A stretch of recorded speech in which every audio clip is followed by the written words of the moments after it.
public business, my son, must always be done by somebody. It will be done by somebody or other. If wise men decline it, others will not. If honest men refuse it, others will not. Let frugality and industry be our virtues.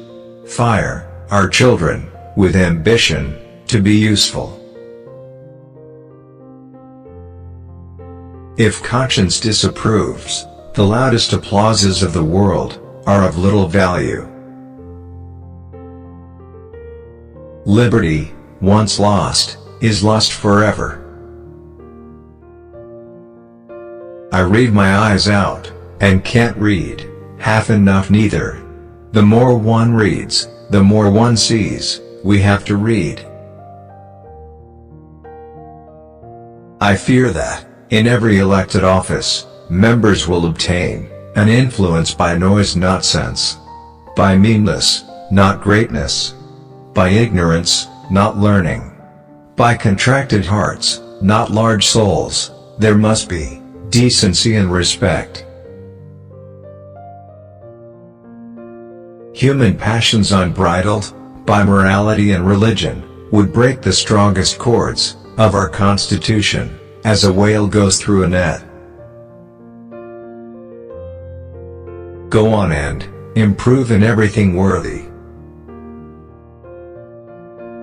The longer I live, the more I read, the more patiently I think, and the more anxiously I inquire, the less I seem to know. Do justly, love mercy, walk humbly. This is enough.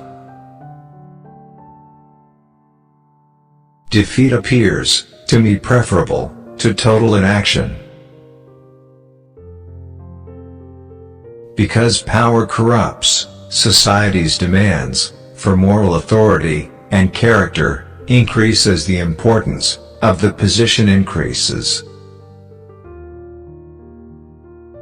I will rouse up my mind and fix my attention. I will stand collected within myself and think upon what I read and what I see.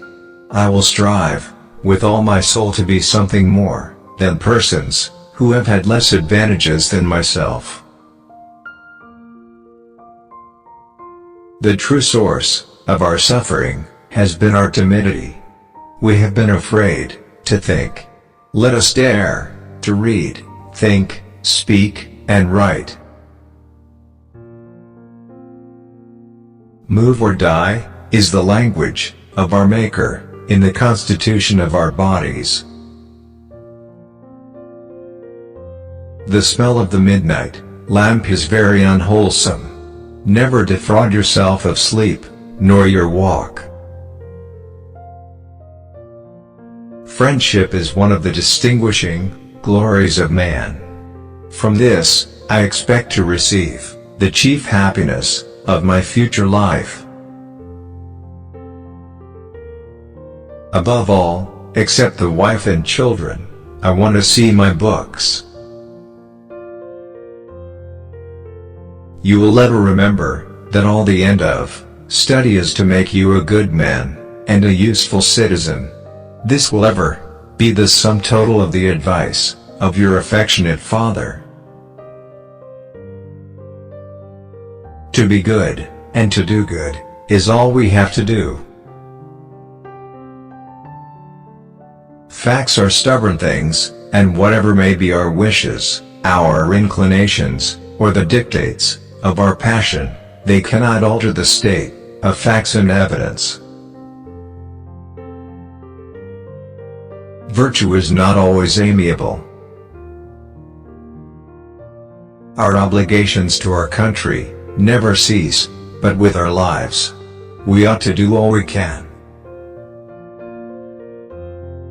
The prospect now before us in America ought to engage the attention of every man of learning to matters of power and right, that we may be neither led nor driven blindfolded to irretrievable destruction. Posterity. You will never know how much it cost the present generation to preserve your freedom. I hope you will make good use of it. If you do not, I shall repent in heaven, that I ever took half the pains to preserve it.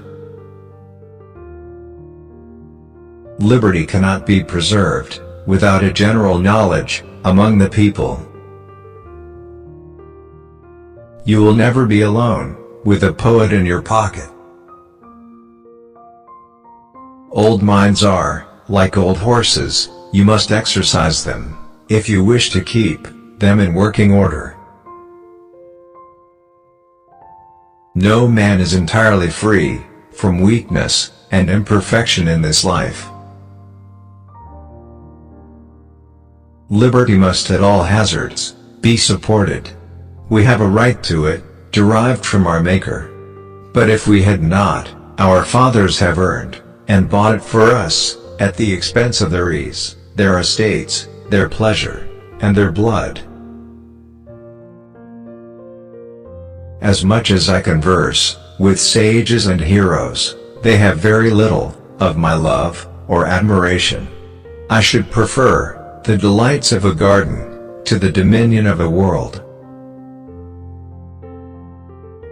What do we mean by the revolution? The war? That was no part of the revolution, it was only an effect and consequence of it. The revolution was in the minds of the people.